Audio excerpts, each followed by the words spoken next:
Tonight we have Christina Mosgraber. Is that how I say your name, Christina? Is that correct? And Heather Newton. Christina is the Director of Education and Community Outreach with NAMI Rochester, and Heather is the Executive Director with NAMI Rochester. So welcome. I'm really excited to have you here. And I think Rich had mentioned NAMI Rochester and their work with the mental health court there previously to me. And then I happened to see your video interview with the judge, Christina, and I thought it was so great. So I really enjoyed watching it. Plus it happened right at like the beginning of COVID, when maybe like 2 weeks in, and it was just such like an uplifting thing to see, and a conversation that kind of put a little bit of normalcy into things. So I really appreciated that. So thank you. Why don't the two of you introduce yourselves a bit and let us know, how, if you would like to let us know how you became affiliated with NAMI and your work with NAMI, and then we'll get into your discussion about how you work with the mental health court, if you don't mind. Sure, no problem.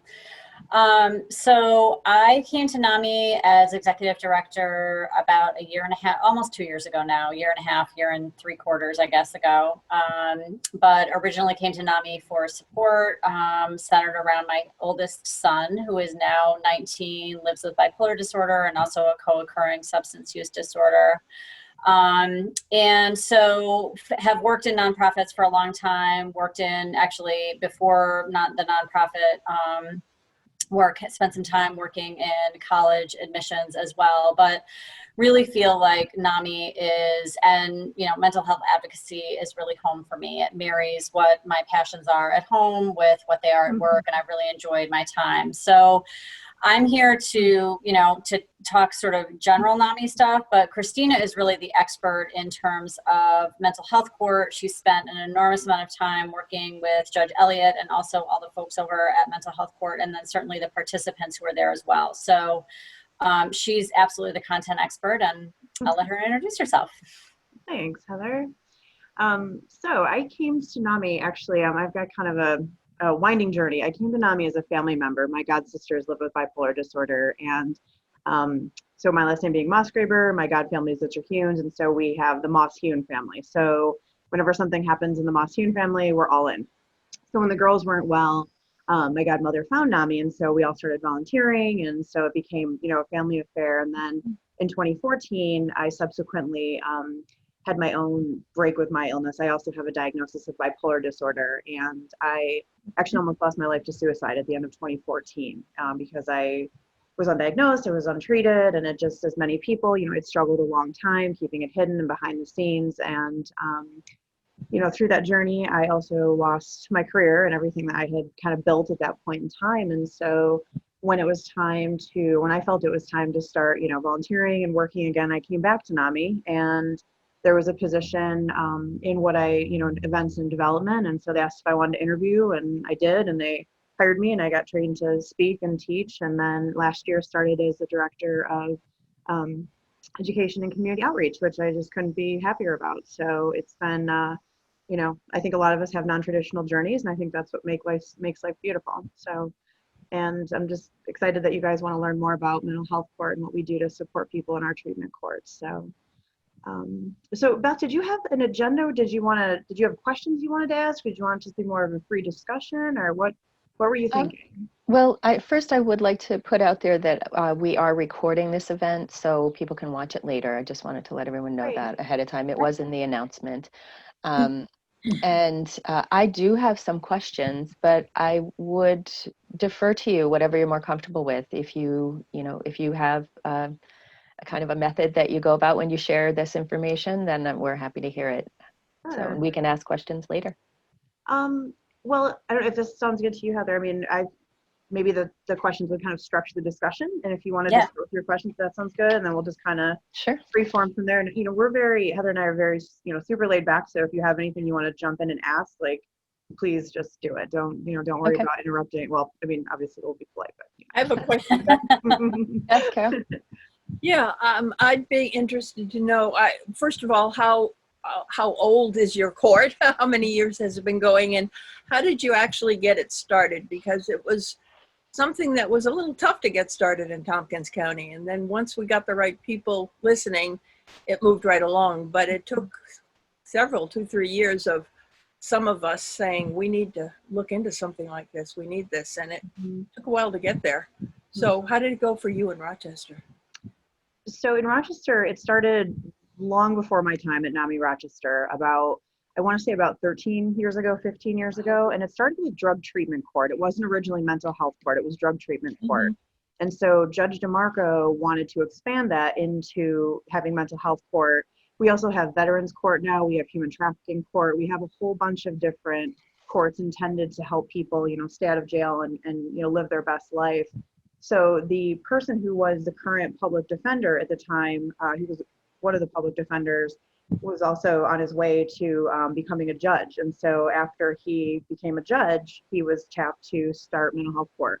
And he's Judge Elliott, who you saw and you met on the interview, and he's just absolutely fantastic. But he came from the public defender's office and always wanted to kind of really fight for people to have equitable treatment. And so in our case, again, it was very well established when I came to NAMI and when we came along, but it started with drug treatment court because they were looking for a way to keep, people with substance use disorders, again, out of jail and back on, the right path. So how did NAMI become connected with the court? What was like the first, were you, was the organization in Rochester pushing for this, or had they been asking for it, or was it after the fact that NAMI was like, hey, let's partner here? Yeah, it was after the fact. It was about 7 years ago. The former program director had a relationship with some of the people at treatment court. And actually the coordinator of mental health treatment court used to be the president of our board. So we've always been really, really connected with them. And so her name is Kim. What Kim was looking for is a way to introduce people into, Michelle, do you know Kim Van Camp? Yeah. Yes, my love, right? She's so amazing. I saw that face and I'm like, you must know her. She's yes. I love. Yeah, it's just as a side, yeah, it takes an incredible amount of energy to be able to be a coordinator, and she makes me look slow. I mean, I'm sure you do a great job, Michelle. No, I mean, she's just amazing. She's just really amazing. Yeah, she's really fantastic. She really is. Well, we hear the same thing about you, Michelle. So. Oh, thank you. Okay. Scale down. I'm sure you're fantastic. So Don is the former program director, and so they knew each other, and Kim was looking for a way for people to, from court, to get an entree into NAMI. So part of what the program entails is that you have to come to a NAMI connection meeting. And we're actually changing that. We're creating something that is a hybrid of a support group and kind of some of the skills and things you would learn in peer-to-peer. Because a lot of times what happens is people come to the support group and it's very overwhelming. And I can really empathize with that. It's very overwhelming if you're not feeling great that day and you have to go to this group and people are also not well. And so it can really be, I've heard from a lot of people in mental health court that it can be a little more difficult than healing, if you will. So we decided it was time. Actually, Kim and I just talked about this yesterday, Michelle, about our plans. So we're going to create something specifically for court participants to come. It's 1 hour a month, and they can come once, they can come twice, they can continue as long as they want. But we just want them to know about NAMI and other community resources so they know that it's more than just, their clinical team and their team in court that are there for them. So our affiliate provides primarily services for family members. Just the size of our affiliate makes it challenging to meet peer need, although I think most of us feel like people living with mental health conditions are certainly benefiting from us and the education programs and services that we provide for family members. One of the benefits that I'm hearing in the affiliate calls recently is that the peer-to-peer trainings can be online, which I had thought was going to be a real prohibitive thing for like graduates of the court here because I think, Michelle, that was a bit of the conversation, was the thinking that graduates of the court would then perform their advocacy pieces and their community service pieces sort of connection through peer-to-peer. I think we had talked about the possibility of that, and if they have to go to Albany for that training, to do something that it's pretty prohibitive, I think. And so I'm really excited to hear that the trainings for these programs are going online. Yeah. And so can you talk a little bit about the programs that you work with the participants in court with, the NAMI program specifically? Sure. So we actually run a peer-to-peer well, not right now, unfortunately, but when we can be in the courtroom, we run it right in the courtroom. We have a specific peer-to-peer for participants in mental health court. We do it on Thursdays, so it's right before they have court. So, and obviously they don't have court every week, but they know where it is, they know where they're going. And so we do that for the first couple hours, and then we have court in the afternoon.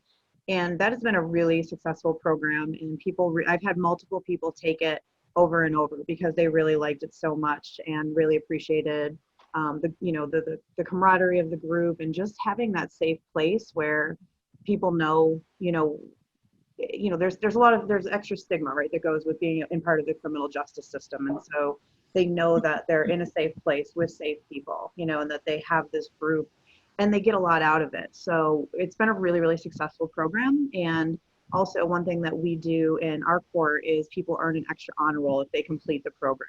So we don't tell them that right away, because we certainly don't want them to just join for the extra honor roll, but it's a really nice bonus, and it's a really nice surprise when they finish the program that, that they're getting an extra honor roll to help them continue to accelerate moving forward in the program. We also, again, when we can be in court, we go down and we have all kinds of NAMI materials. A lot of times with our younger participants, there's family members that are with them. So we try to connect them with family support group and with family to family. We have other community agencies that also come to court usually. So there's obviously people from NAMI, there's people from an agency we have in Rochester called Recovery Fitness. That's all about sober living through fitness. We have a behavioral health access center in Rochester, and representatives from there come. So we really try hard to catch people and give them as much as possible when they're in the courtroom and when they have to be there. So we've had, numerous people, family members, come to family support group from meeting us in court.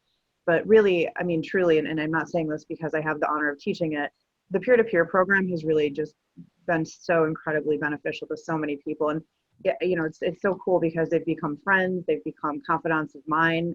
One of them called me Friday afternoon to talk about something. He says, "You're the only person I could call who I knew wouldn't judge me." So we talked for 2 hours about what was going on, and it's just a really special thing. I mean, I know you guys, I'm sure the bond between family members and peers, it's the same thing, having the bond between peers. So.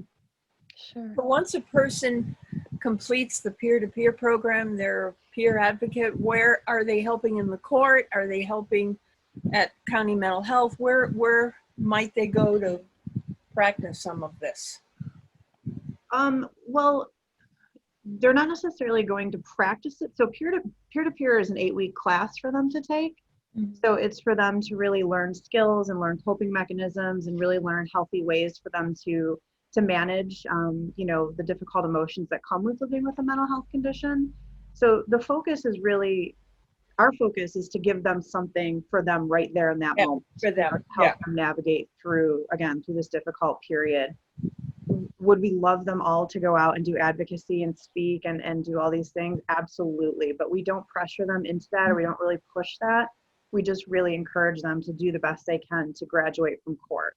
And then, some of them choose to come volunteer with us, but, we're really in the moment with our programming that we do with people in mental health court. Good. And so I always feel like whenever we provide any sort of class or services or connecting with different populations of people, is trying to just connect them to NAMI for life.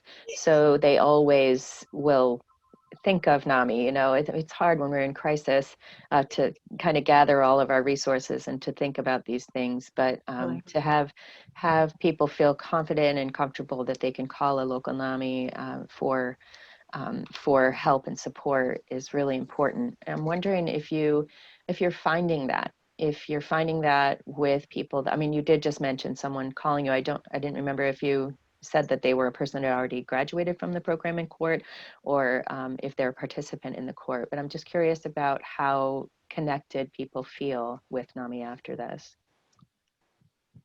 I have to say, so the person who called me on Friday, he's going to graduate this fall. So he's close to graduating. He's graduated from peer to peer, but he's close to graduating.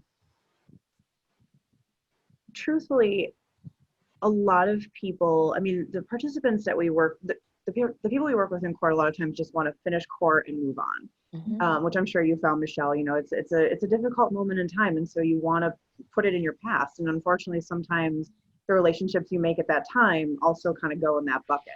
Sure. So they don't always stay connected with NAMI Rochester. And again, I feel grateful that some of them who graduated from the program, I'm still in touch with, I'm friends. So it's really all about that personal connection. And again, I'm just so grateful that they feel comfortable talking with me. But a lot of them just, again, want to move through that moment in time. And, they know NAMI's always there, and we always make sure to, to tell them that and to be sure they know that. But I don't know that it's necessarily, I don't really want to run back to the unit where I was an inpatient, even though they were amazing to me, but I just, I don't really want to go back there. So I always equate it to that, because sometimes I'm like, we're awesome. Why don't you stick with us? We want to be there for you. But I know how hard it is to just want to move past those difficult moments in your life. Sure. One of the things that that has become somewhat of a theme among my participants is almost some self-sabotaging behaviors of they don't want to leave all of that support, you know? So, and they think that like, oh, if I graduate, like that's it, there's nothing, then I'm just completely out on my own to manage this. And I have to do a lot of like, hey, we're still going to be here. Like I have a work cell, all the participants text me, so it's like, if you're dealing with something and you've graduated, like you can reach out, like we're not abandoning you. So that's just one of the things that I've noticed, some people just, they want to get out and they're like, that was just a bad moment in my life and I just want to do what I need to do and get out of here. And then, but there's also, at least what I'm observing, is a significant group of people who are kind of like slamming the brakes on their success almost because they don't want to leave just yet. Yeah. We've had that. Yeah. We've had that. Yeah, we've had that. And the thing that is really, it's really, again, just incredible to bear witness to is when they realize it. I have a woman who's come through peer-to-peer twice. She's finished it and she's now graduated from court, but she didn't realize until her second time in peer-to-peer that that's what she'd done. She didn't, she was so upset. She says, gosh, I was doing so good and I don't understand.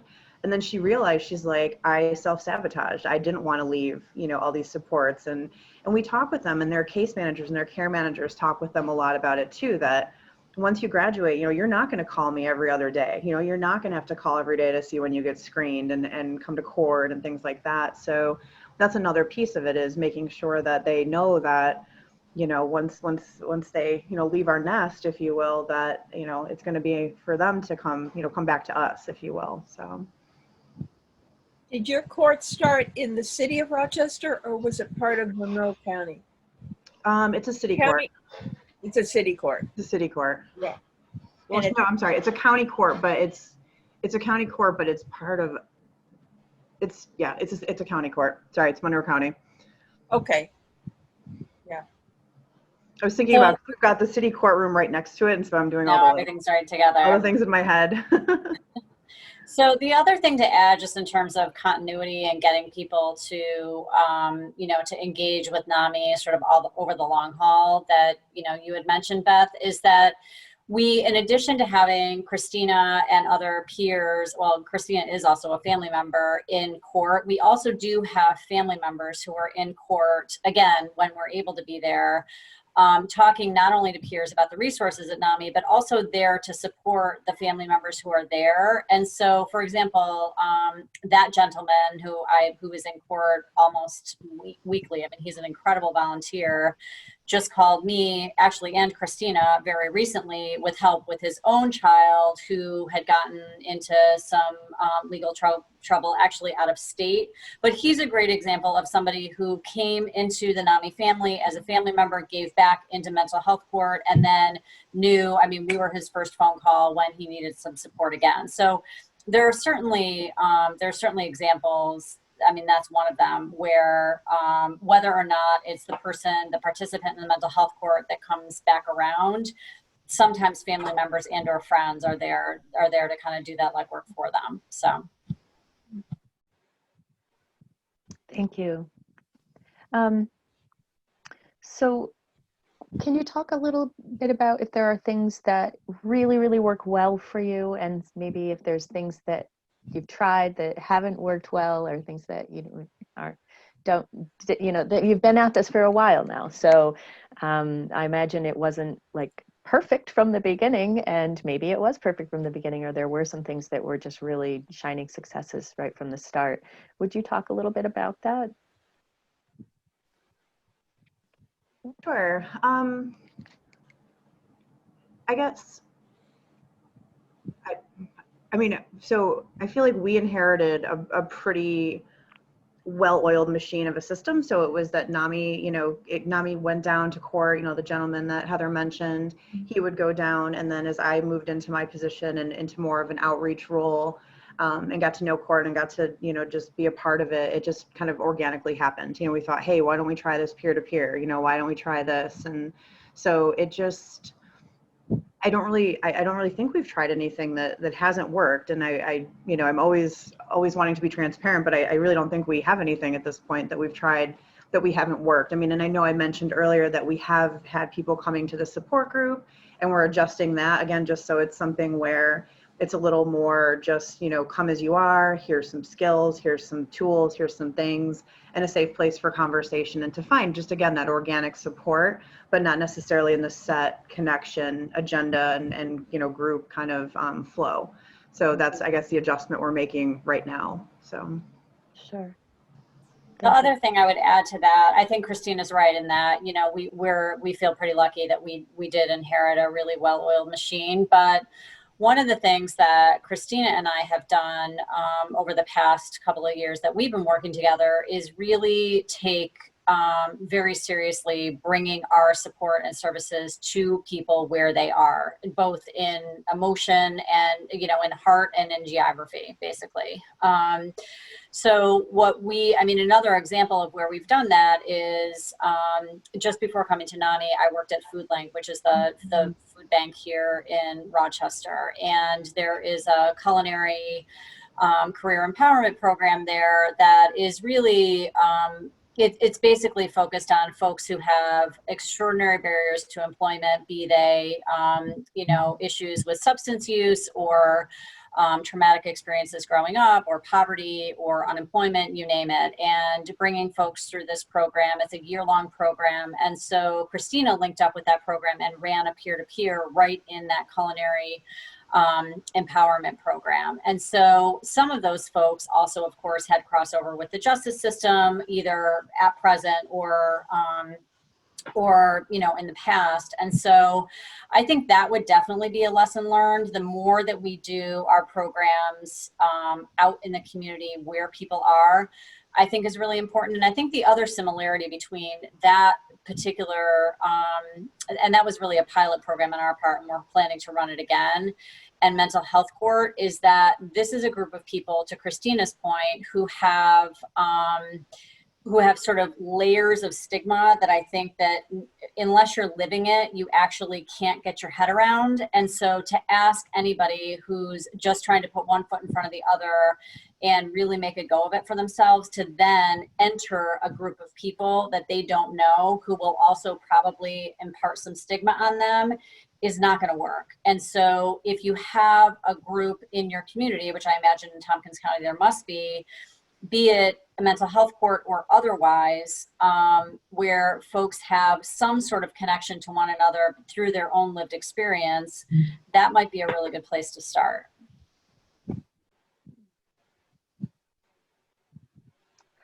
Michelle and Rich, since you work with the court and are familiar with the court for us, do you have any things that you'd like to add or questions that would help enlighten us a bit about our local court?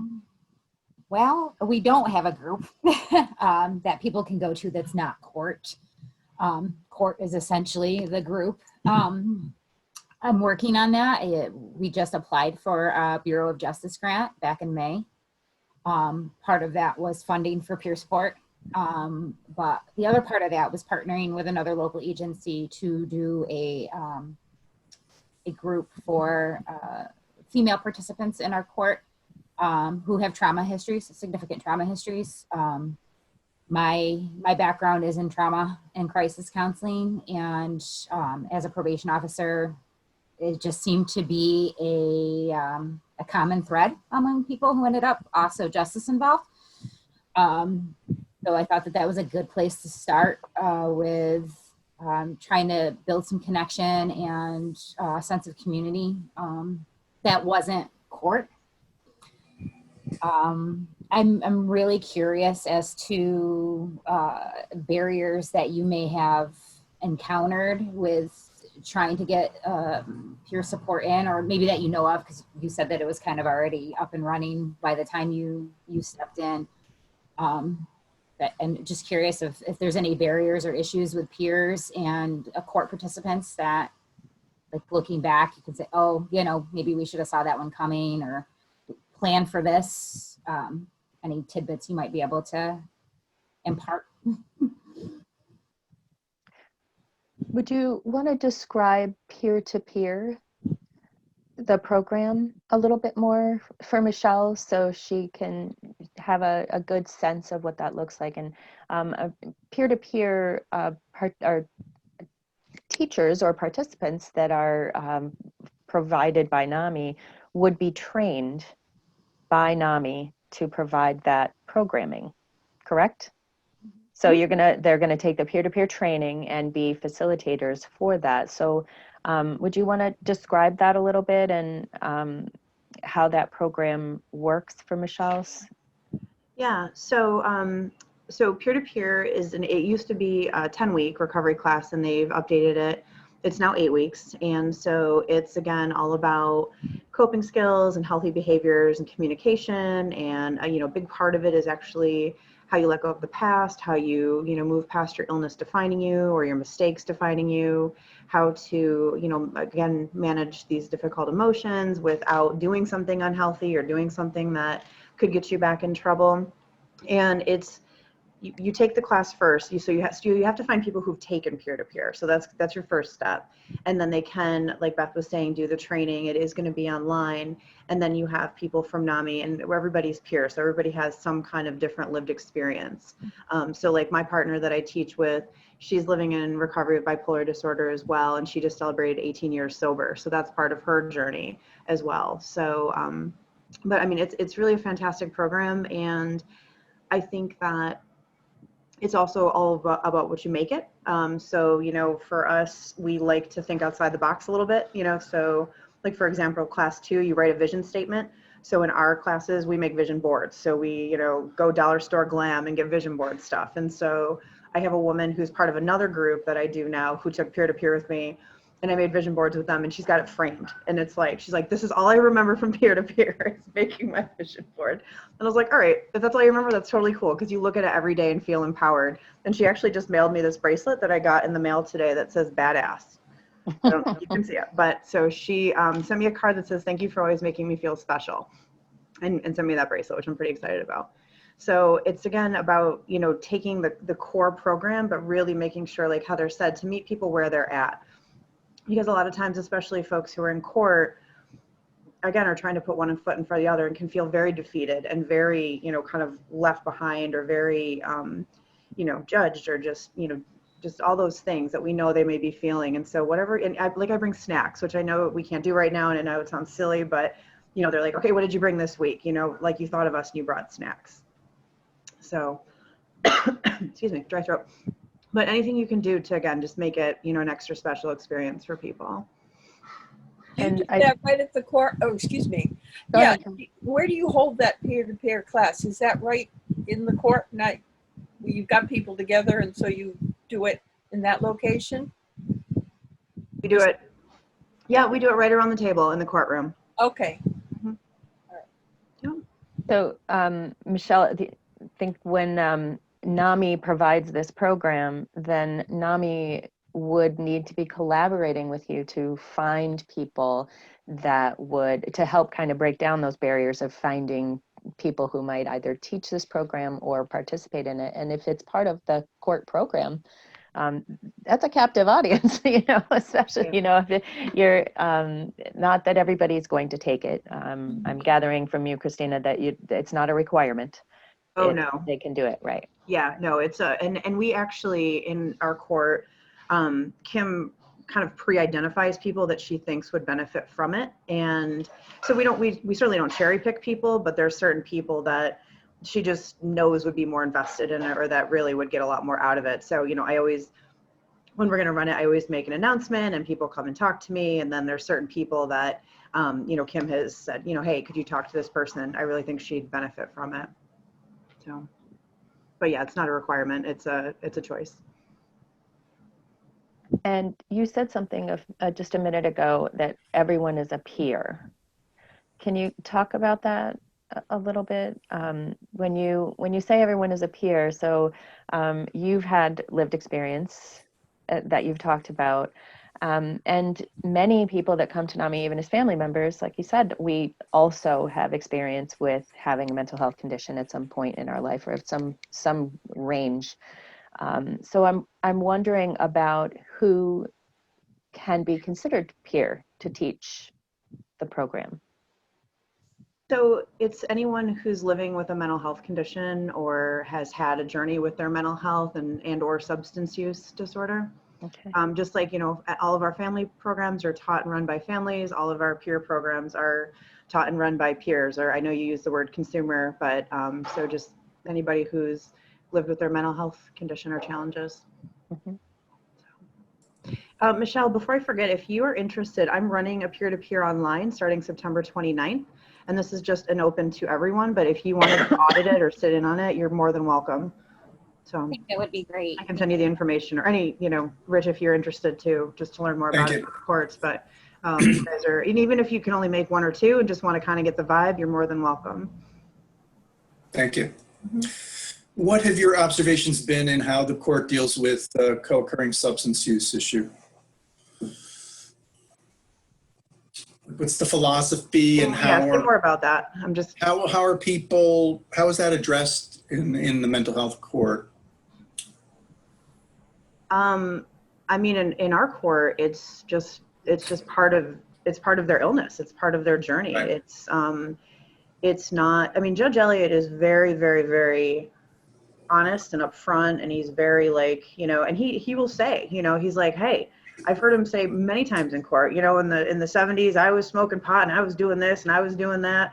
And, you know, I don't do that anymore. And you need to think about it like that. So he's very honest that he's a human being too.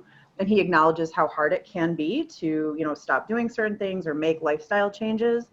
There's no judgment, but it's just a part of the journey. I mean, it's, most people in our court have a co-occurring disorder. So it's very common. And again, it's just very, it's just part of the journey. And, you know, a lot of the care managers and all of us, you know, we know relapse is part of the journey usually, right? It's very common. And so we just keep working to help people keep going. And if they have a positive screen, you know, they might get put in the parking lot, not be on the honor roll that week or whatever. So it's not something that defines them. It's just a bump in the road, I guess, if that makes sense. So are they sanctioned for using substances? It depends where they are. Every single person is different. Okay. Yeah, I think I heard your interview with him and how he was talking about substance use. I just had some questions. And, you know, our court here, I think it's new, and all the courts are still in a learning curve. Totally. Some of the, well, mostly family treatment court, and they're ever evolving, and sometimes it's slow, but they've learned some lessons over the years. But anything that could help our court, I agree completely. And that's part of my main job in the county is just to help agencies to address co-occurring disorders, to stop separating them out and send one person to 2 or 3 programs, and try to integrate care as much as possible. So yeah, I don't think it's valuable to separate it out as if it's something else, but that's just the way that's where we are in society right at this moment. But so I was just wondering, you know, how your court deals with it. And it sounds like it's just an expectation, and it's dealt with very routinely, and people are not further stigmatized. I think initially, I don't know if it's still the same, Michelle. I think we had, I think 100% of our participants had at least a history or a current substance use issue. 100% of our participants have an SUD diagnosis. Some are in remission and have been in remission for several years. Some of them are active. The majority are active, or in some stage of active recovery and or active use. But we've got, you know, somebody that we're graduating. She's going to be our first graduate. You know, Well, it's she has exciting. an SUD diagnosis, but she's had 8-9 years in remission. You know, but it's still there. It's still part of who she is, and we're seeing that goes very much hand in hand with mental health. You know, justice involvement and mental health. You can almost assume that there's also going to be some sort of substance use diagnosis, you know, there. And I don't think we overreact too much to it. I don't know. I might be biased, but I think that we just kind of don't give people permission to use. You know what I mean? But I know exactly what you mean. a lot of our folks are coming in and they're homeless and they're food unstable, and you know, they're dealing with symptoms. You know, they're very symptomatic, and now they have a legal charge. The last thing that I really want to be talking to them about is whether or not they smoked a joint. Right. You know, like there's kind of a priority of things that we need to get addressed, and finding that as people stabilize in mental health, and some of those barriers tend to work themselves out, like we get people in safer housing or more stable housing, or start getting them some benefits, that they're more open to start addressing their substance use. You know, so we just don't make, I guess, a big deal out of it. I mean, obviously, if we had somebody who, you know, was, you know, actively using heroin, and, you know, they were dangerous and we were concerned about their life, then we might take some extreme measures that even may include a remand. But some of these other things, we really try to focus on getting folks stabilized with mental health treatment, get them connected, and work on some of the barriers that they have. I think one of the issues when substance use is involved, and I hope this changes over time, and maybe it's just my view, and and I need to adjust my view, but the substance use treatment world, unlike the general mental health treatment world, tends to send somebody somewhere to get treatment, and there's still the tendency to send somebody to a program that's as long as possible. And that to me, you know, it doesn't always seem to serve the best interest of the person, especially if the person does not stay in the program. And we've had a number of those situations where somebody is discharged fairly soon into the program. I think this idea of referring people out to especially longer term residential programs isn't 100% compatible with good mental health treatment as far as I'm concerned. So I don't know what your experience was there when somebody needs a higher level of care. And your court, does your court often refer people to inpatient or residential programs for substance use? I mean, if that is where they need to go, you know, I've seen people take it. So I'm hearing so many different questions and different things. So the first thing is, Michelle, totally like what you were saying about the way that you handle people in court, 100%, same with us. We want people to be stabilized. We want to help them with all the barriers that are inhibiting their recovery and roadblocks. If somebody, and the thing too with our court, and I don't know how you guys do it, but the biggest thing is telling the truth, so people have a chance immediately to tell the truth right up until they go before the judge. They have an opportunity to say, you know what, I used, and I know I'm going to be positive, or I know, obviously we would like them to let people know beforehand, but it's when people start, kind of like weaving the web and lying and things like that, where it can really escalate. And if somebody does need to go to a higher level of care, then they will help facilitate that. Again, the whole goal is to keep people, out of jail, right? And to help them try to stay on the right path. And so I've seen people, be taken to long-term treatment, or that's their after jail plan. They're waiting on a bed. So they're in custody until they can find a bed at one of our inpatient treatment facilities. So, but that's usually not what I have seen happen. And I would just add to that, Rich. I think that,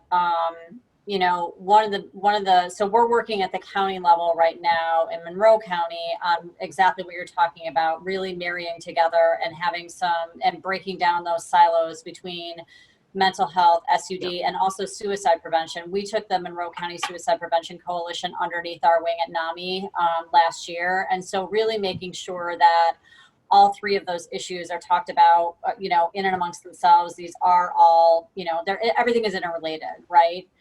And I think that one of the things so I'm spearheading a group when we're talking about crisis intervention. And I think one of the things that's really lacking, and I'm sure many of you can say something about this in personal experience, I certainly can, is that the residential piece, particularly for substance use disorder, is actually, in my personal opinion, a fairly solid, well-oiled machine. It's the step down that's really lacking. And there's this sort of, there's this high level of care, and then there's nothing, and then you're starting again, and it's this vicious cycle. And it, and again, it furthers the feeling of failure and all these other things. And so I think that's where, a more integrated system to begin with, and maybe a step up and then a step down would be far more effective. So, I mean, that's my pipe dream, but. Yeah, I agree with that. We have the same problem here. And I had an extraordinary exchange once with some of the other coordinators. It was before Michelle's time, where they were basically saying, we rely heavily on inpatient and residential programs, in part because we don't have supports in the community. So our philosophy is send somebody away as long as possible, so that they're as strong as possible when they get back. There's a problem with that for a whole bunch of reasons, one of which is if somebody goes there and they get discharged prematurely, then they're right back, like I said, sense of failure, and they may not have wanted to go in the first place, and they went because an authority is saying this is what we think you need to do. And they come back to a situation where now they're in a deeper hole in some ways, because they are, we had a case recently where sometimes they'll come back and they're homeless, where they had a place before they left and they come back and they're homeless. But so I agree with everything you were saying about fixing those gaps, and it's more of this, what is the step down when somebody comes back from a residential program? I think if we had more things in place in Ithaca and Tompkins County, I think there'd be less reliance on referring people out of county or out of state to get treatment. And I think, in a number of years from now, we're gonna look back and say, like, strange that we behaved that way. Like, why didn't we have things closer to home and work with people more in their own environment?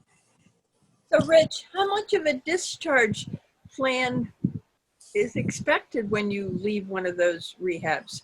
I mean, they must have something in place. If you're far away, then they're connecting with somebody in your home territory. Not necessarily. Sounds like not much of anything. Yeah, I've seen people discharged from residential programs just to the street, or dropped off at DSS. Really? And let them know you're homeless. Good luck.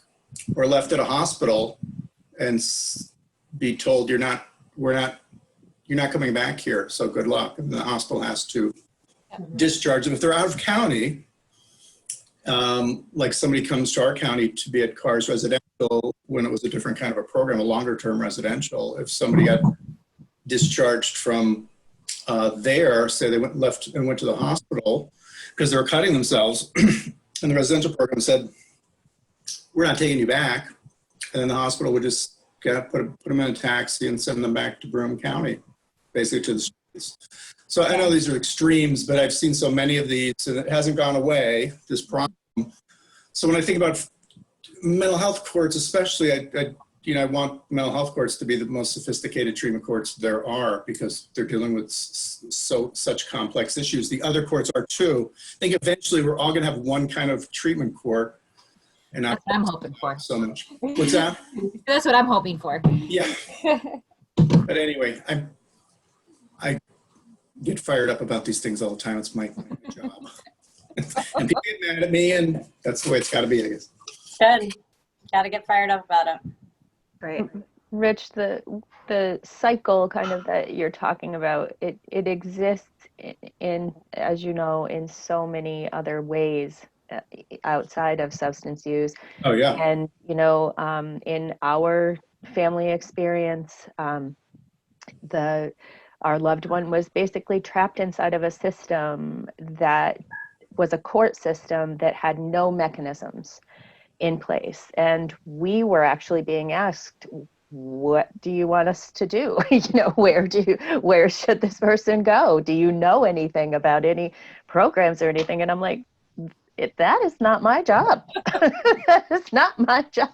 I expect you people to know these things, and so it's almost like a person is, families are just so exhausted from thinking maybe, oh, wow, they're here right now, and this is going to be okay. They're safe here for right now. And then all of a sudden, they're not safe anymore. They're not in a place and not receiving care. And so that's what I really appreciate about the court program, is that there's so much connection and people knowing what they need, and also knowing what is available. And it feels like the court, the wellness court, has an opportunity to help influence, like you said, development of programs locally. Definitely. And I'd really love to support that in some way, as NAMI members, just in any way that we can.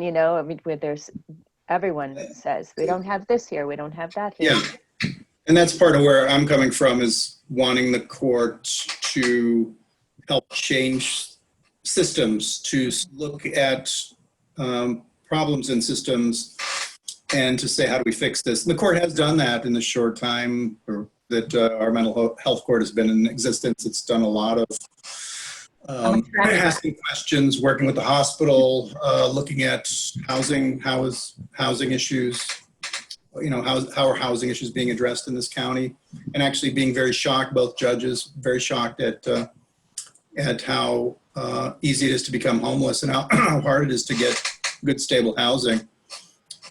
And that ties back into that idea of, somebody coming back from a treatment program and being not maybe housed, but not in housing that really supports their recovery. That's a huge problem here, where somebody comes back. And I often see people, just to generalize a little bit, people with co-occurring disorders are highly, highly vulnerable.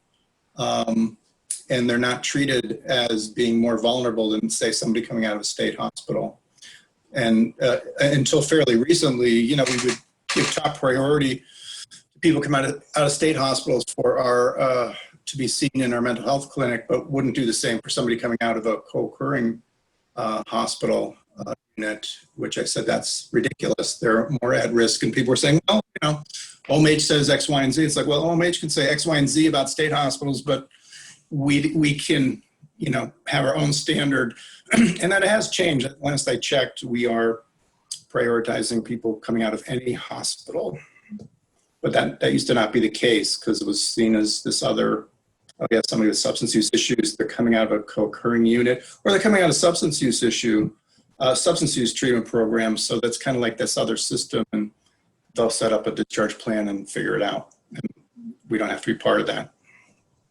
We do. I would, Rich, you seem like a warrior, and I would definitely suggest that you go at this from a suicide prevention standpoint.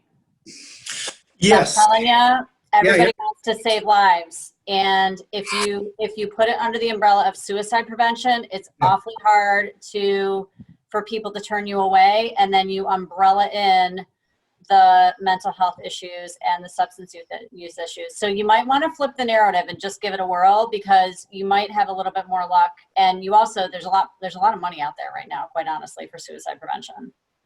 Yeah, I agree with that. I think talking about risk seems the only way to, and for some reason, when somebody has a substance use issue in the mental health world, at least from my viewpoint, like I say, it's sort of like, oh, it's this other silo that needs to deal with it, instead of saying, no, this is one of our people, and this is a person coming out of a structured environment and is highly, highly vulnerable for a whole bunch of reasons, suicide, overdose, et cetera, et cetera. And it took a lot of work, I think, to help some of our administration to see the risk factors and to not just pigeonhole somebody as, oh, it's a substance use issue. Let that other world kind of take care of it.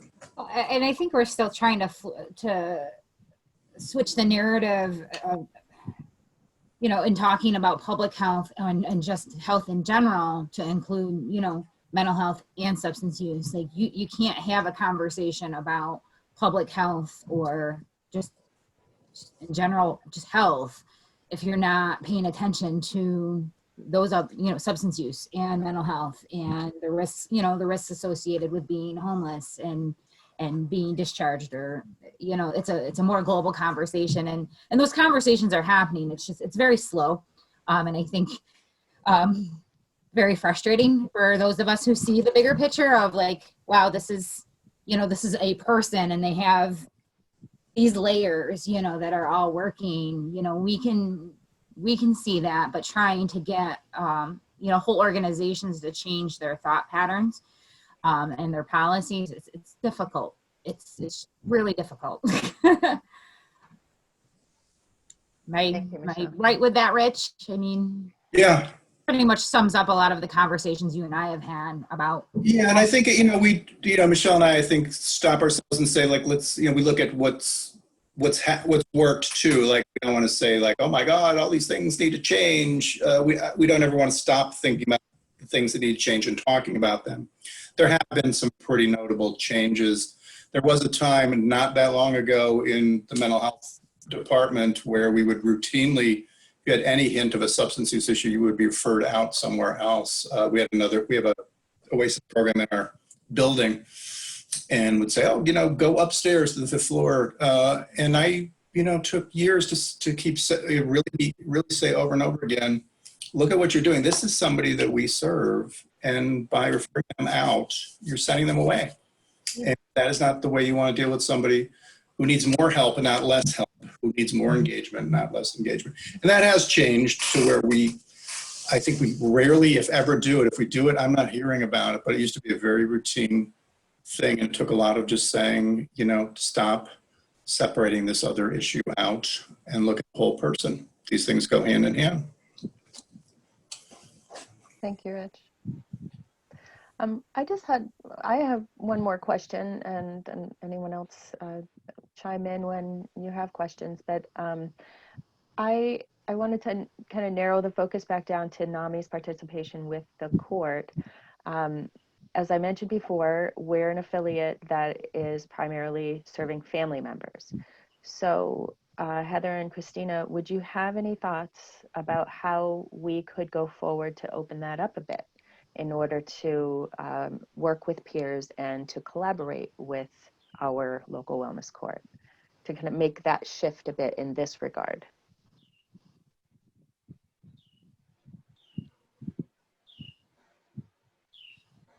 I mean, I guess what I would say, I want to hear what Christina has to say, but my first thought would be, rather than kind of going for the peer-to-peer model, because it feels sort of big, and it's a big piece to take on. It would be like going from doing nothing to taking on a whole full-fledged family-to-family program, right? is perhaps to find some folks who may be interested in facilitating a connection group, and start there, and get some folks who are really engaged on the peer advocacy side, and then see whether or not down the road they perhaps would become interested in becoming peer-to-peer facilitators. But I want to hear what Christina has to say as well. No, I was absolutely going to say something very similar, because, you know, just like anything, you have to identify those champions that are going to help you, you know, make the change happen. And so I think that, again, you know, kind of as organically our program, I mean, it's I guess the good fortune that I happen to be a peer that works at NAMI. So we were able to just kind of, you know, make the connections. And again, it just organically was just fantastic how it happened. And I know how fortunate we are and how grateful that, you know, I am for all those opportunities that we have. But by, like Heather said, you know, maybe it is a connection group, or even maybe it's just like a wellness walk. You know, you get a peer who wants to lead wellness walks, and they can meet up and they can, again, find support and have that socialization. Because, you know, again, I know I mentioned earlier, but I remember going to a support group and feeling so intimidated because I, you know, wasn't sure what I had to share, what I was expected to say or do. And then I was concerned about other people saying something that might be triggering for me. And so, and I've heard that from a lot of people, both in court and other places. So maybe it's something that starts very, very simply, you know, of like promoting healthy lifestyle, promoting sobriety, promoting just, again, that connection, and knowing people can find other people that won't judge them. And then, you know, like, for example, we did a bunch of workshops this August. You know, we had yoga. I mean, unfortunately, again, everything's on Zoom, but yoga and wellness through nutrition and things like that. And people have really responded to that, because they're like, you know, I just don't have the time to do family to family, but I'd love to connect with other people. So it could just be as, you know, just those little baby steps. And then once the word gets out there, just, again, it kind of, you see the ripple effect, right? You throw the stone out there and watch the ripple effect and see who comes back. Because a lot of times we don't even know the people that are amongst our circles. And it's when we start talking about it and when we start seeking out, you know, things we want to do, and people say, oh, you know, my friend lives with schizophrenia and is in recovery, or my loved one has, you know, depression, has always wanted to get involved somehow. So it's, again, just kind of talking about it within, you know, within your circles and within people, you know, and I would say, again, starting small is the way to go. So it doesn't feel so overwhelming. You know, we certainly couldn't have just started peer-to-peer in mental health court with a brand new relationship. You know, that was something, again, we inherited a very well-oiled program, and then we're able to say, hey, why don't we try this and why don't we try that? So so I would say definitely just start small and throw the stone and watch the ripples. And Beth, Yeah. off of what Christina said, she mentioned like a wellness walk. Like we tried, the judge and I tried to do something like that just a few weeks ago with participants. And maybe we didn't give it as much play as you know, it needed, because nobody showed up. But I mean, the idea was there, the seed was there to just not talk about court, not talking about cases. You know, we're just like, we're all just gonna hang out, and like the judge is there, you know, like, and you get to see the judge just as a human being.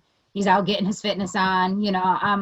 I'm out there, you know, and everybody and anybody who wanted to just join us, we could go and do that. It kind of break up the blues. People have been isolated. Sure. You know, so I mean, maybe we can try and, you know, the court and NAMI Finger Lakes maybe can try to maybe arrange something like that soon. Great. If you'd be interested in doing that. I really appreciate the comments and your willingness to do that, Michelle and Christina and Heather, because it has felt like we'd really like to jump in. You know, we'd really like to do that, but like I said, our current configuration and the services we provide, it would really require us to kind of take on another really big piece in general, just as a NAMI affiliate, not just with the court. So it feels good to hear you make suggestions about how to move into it slowly and make connections in that way. And we also have a really great organization locally, the Mental Health Association, and they're just the programs that they offer. I mean, they do now, they've really transitioned to online pretty easily, and they're doing the RAP program really regularly. And that's a pretty big endeavor for people to participate in, and it's really valuable. And so their groups, I know that they're working on putting groups together as well online. So that's kind of felt like, we wouldn't want to step on other people's successes or other group successes, but it's clear that there's lots of need out there as far as connecting with people. Yeah. So. Mitch, just two other thoughts that kind of popped into my head. Michelle, one of them is you might want to think about partnering with NIAPRIS.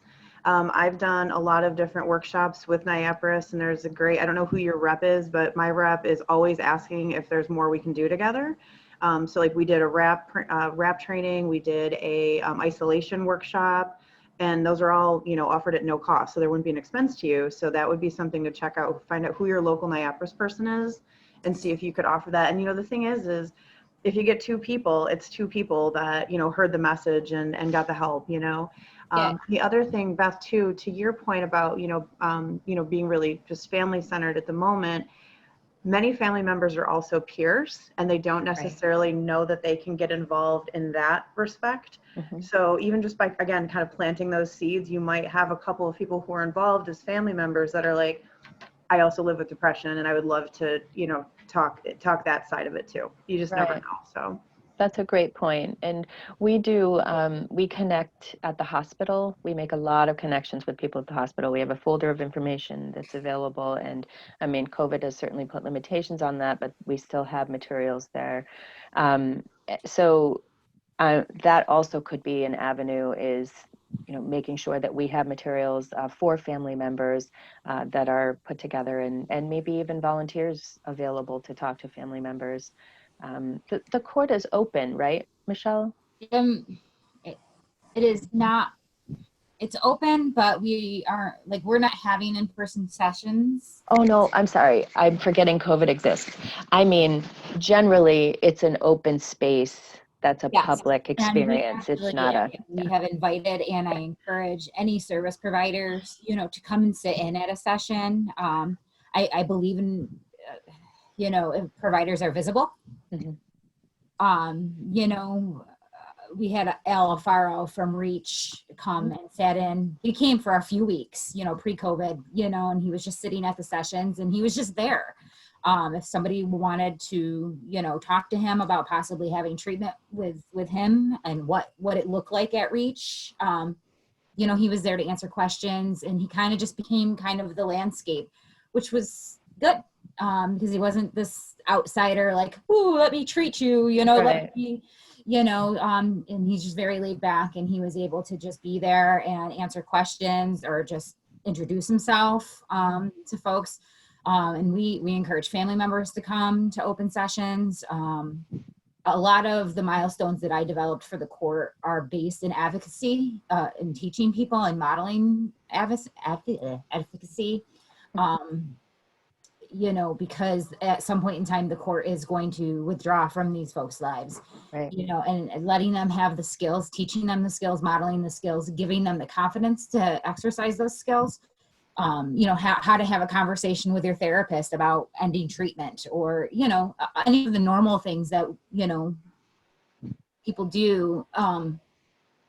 Those skills need to be taught, and they need to be reinforced, and people need to have confidence that they can do those things. So as many people that we can get in there who are watching the sessions, who are supporting their family members or their friends, I'm down for it, because I think it's great. I love having visitors. So COVID kind of like smashed her. Right. But it looks as though we might be trying to do some in person on September 15th. Oh, wow. That's pretty quick. Coming Yeah. up. So nice. Well, we are over a little bit over an hour, and I want to be respectful of Christina and Heather's time. Does anyone else have any questions that for any of them for Michelle? It's great to have Rich and Michelle here too, and their knowledge and experience to have this conversation. So I really appreciate it. Thank you. I mean, I'm really proud of the program. I don't know if you guys can tell. I'm talking about it. it's been really wild. So I'm just really proud of how far we have come in 15 months. Oh, for sure. We're very excited. It's a wonderful program, and it's so long overdue here. And as Carol had been working on that and asking for that for a very long time too. We're very excited about it. We want to thank you for coming Oh, to yeah. our meeting tonight and letting us know what's going on in Rochester. Yeah. Sure, our pleasure. Thanks for having us.